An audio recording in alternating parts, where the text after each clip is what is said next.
الرحمن الرحيم. السلام عليكم ورحمة الله وبركاته. السلام عليكم يا جماعة، السلام عليكم ورحمة الله وبركاته. اللهم صل وسلم وبارك على سيدنا محمد وعلى آله وصحبه أجمعين. اللي معاكم محمد من قناة مطبخ مصر. طبعا حبايبي، وحشتوني، ازيكم عاملين ايه؟ معلش النهاردة انا عملت المدلعة اللي هي الكنافة، يعني ايه، محمصت كده كنافة زي ما شايفين يا بنات. تمام. وطبعا هنا عندي مكسرات بقى، فستق ولوز وفول الوزداني ده. طبعا عندي هنا كريم شانتيه انا عملته وحطيته في الكياس بتاعته اهو، كياس الحلواني. وهنا عندي برضو الشربات اللي انا هسقي بيها الكنافة. انا عملت كوباية يا جماعة، يا رب تعجبكم، اتمنى انها تعجبكم. طبعا انا عملتهم في الكوبايات يا بنات، بس قلت بدل ما اعملهم في صينية ولا حاجة كده، ولا هو المج اللي هو الكبير ده، ما عنديش المجات اللي هي الكبيرة دي. طبعا انا عندي الكوبايات دي كده. طبعا اتمنى انها تعجبكم يا جماعة. بصوا الجمال والحلاوة كده، شايفين؟ طبعا زي ما شايفين كده، كنافة مع مانجا، ايس كريم مع مانجا، قصدي كريم شانتيه. فهنا المكسرات في النص. وطبعا زي ما شايفين كده الكوباية، قلت احسن برضو افضل، بدل ما لسه هنقطع وكده، فهنحطه في التلاجة كده، وبالمعلقة بقى وبالهنا والشفا اللي ياكل.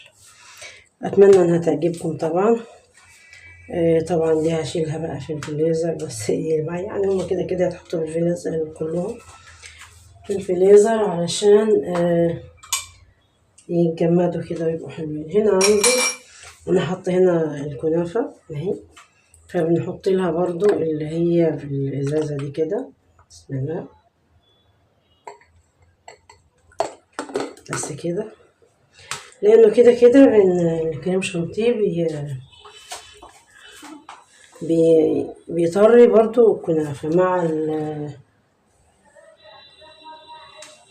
مع التلاجة، مع الطراوة. طبعا هتبقى طرية وحلوة الكنافة، وتبقى 100. تمام. هنا انا عندي دي انا عاملاها، يعني انا حاطه فيها اللي هو الابيض، اللون الابيض اللي هو ماسك الايس كريم ده، مش نضيف. انا عندي هنا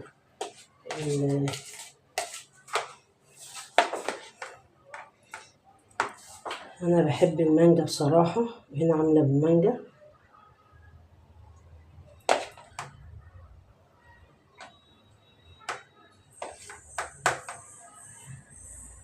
قلت انا افضل من الصينية يا بنات.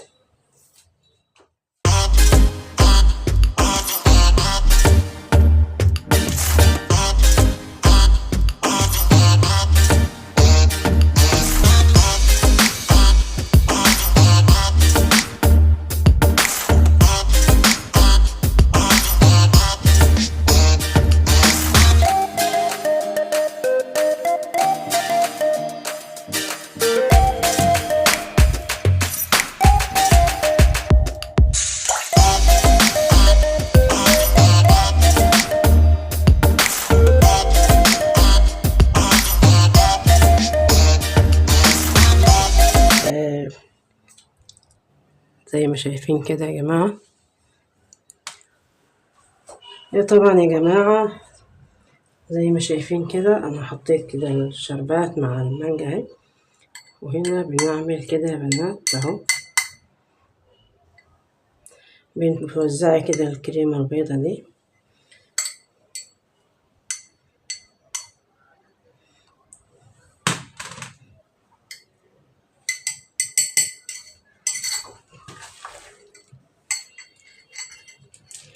بنفضي كده عشان هي شوية.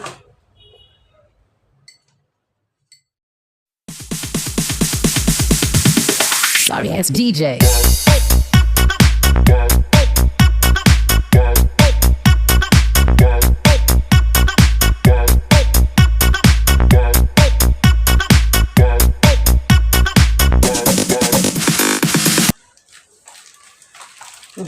هنحط طبقة من كريم شانتيه برضو، اللون اللي هو جنبي. دايما نغسل المعلقة بتاعتنا علشان ما تلزقش في الايس كريم ده، وتعمل لنا ايه منظر مش حلو في الكوبايات بتاعتنا. مش عارفة انا ايدي باينة ولا مش باينة، بس ايه، اتمنى تعجبكم الطريقة دي كده وتنول اعجابكم. هنحط برضو طبقة من الكنافة.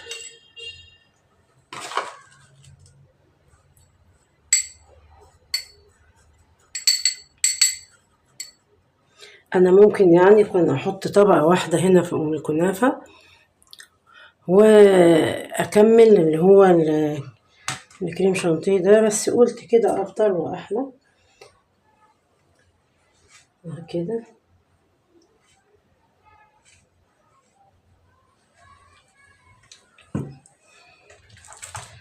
وهنجيب طبقة تانية، نحط طبقة مانجا، وبعد كده هنزوق بيها. بسم الله. انا مش عايزة الحوس الكوبايات معايا، مش عايزة الحوسهم بصراحة.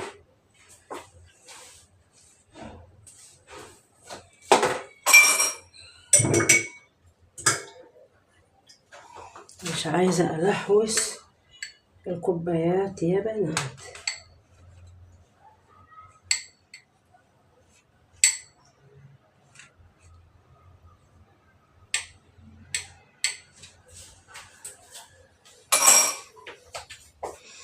وهنا اخر طبقة بنحطها المكسرات بتاعتنا،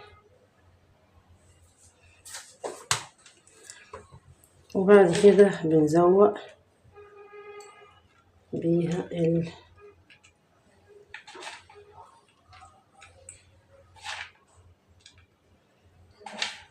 بس بصراحة طعمهم تحفة كده مع بعض، جمال حلوين. يبقى ايه، دي هنحط لها برضو طبقة تانية. يعني ممكن نعمل كده زي التانية كده.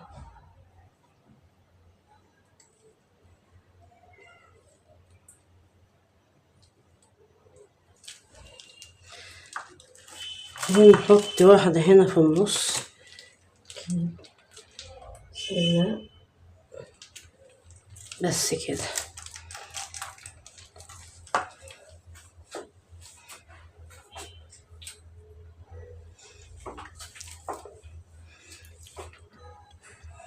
وبكده نكون خلصنا الكوبايات بتاعتنا، والباقي انا هعمله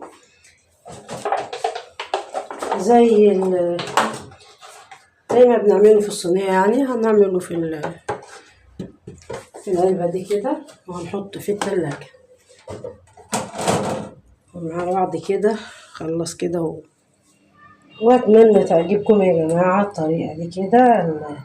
هي اسمها الكنافة المدلعة بس من غير البسبوسة، فانا ما عملتش البسبوسة لانه هتبقى تقيلة بصراحة، ومحدش، انا عملتها قبل كده فالعيال ايه كانت تقيلة عليهم عشان البسبوسة كان فيها سمنة بلدي وكده.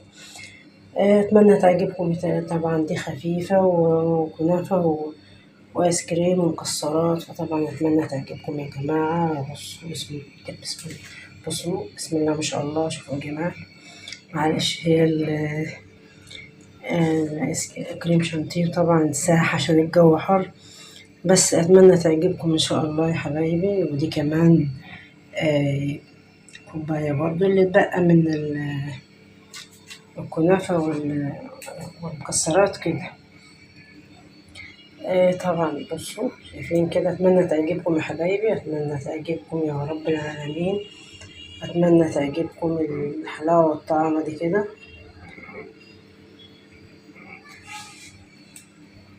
وفي حفظ الله يا حبايبي ورعاية الله. طبعا ده حاجة هتبقى ايه، أتمنى تعجبكم يا رب وتنول إعجابكم يا حبايبي أي حاجة بعملها. ومعلش أنا غبت عليكم شوية وسامحوني. وفي حفظ الله يا حبايب قلبي ورعاية الله، ومع ألف ألف سلامة.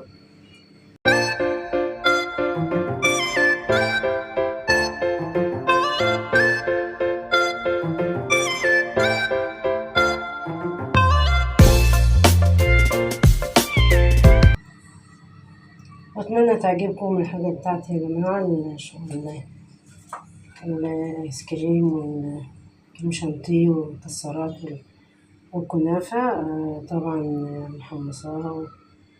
أتمنى تعجبكم يا حبايبي وبحفظ الله ورعاية الله، ويا رب كده تعجبكم الطريقة دي. بصوا بسم الله ما شاء الله، طبعا حاجات حلوة اهي تستاهل بقكم بصراحة، يعني حاجة تستاهل بقكم يا جماعة.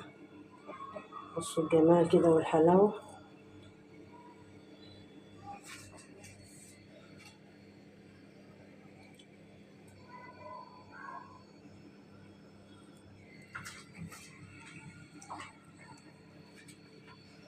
وطبعا دي أنا عاملاها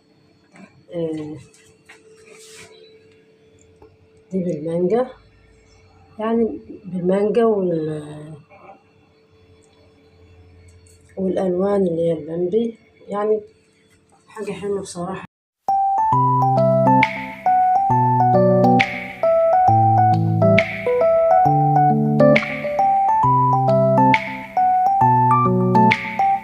وفي حفظ الله يا حبايبي ومع ألف ألف سلامة. وأتمنى تعجبكم الطريقة بتاعت الكريم شانتيه مع الكنافة مع المكسرات. فطبعا كده يا رب تعجبكم وتنال إعجابكم يا حبايبي، ومع ألف ألف سلامة. وأتمنى تعجبكم الطريقة دي كده. طبعا أنا هذاعها على مطبخ مصري اللي هو القناة بتاعتي، وفي تاني برضو القناة اللي هي أكل بلدي في مطبخ محمد. يا ريت تتابعوني ولايك وشير. وأتمنى إن شاء الله يا رب أكون عند حسن ظنكم. معلش أنا آسفة إني غبت عليكم كل الوقت ده، ومعلش كان عندي ظروف والله، فياريت ما تزعلوش مني يعني. وكل سنة وانتم طيبين بمناسبة ميلاد النبي الشريف المقبل علينا بإذن الله بالخير يا رب العالمين. وفي حفظ الله يا حبايبي ورعاية الله، ومع ألف ألف سلام. Sorry, it's DJ.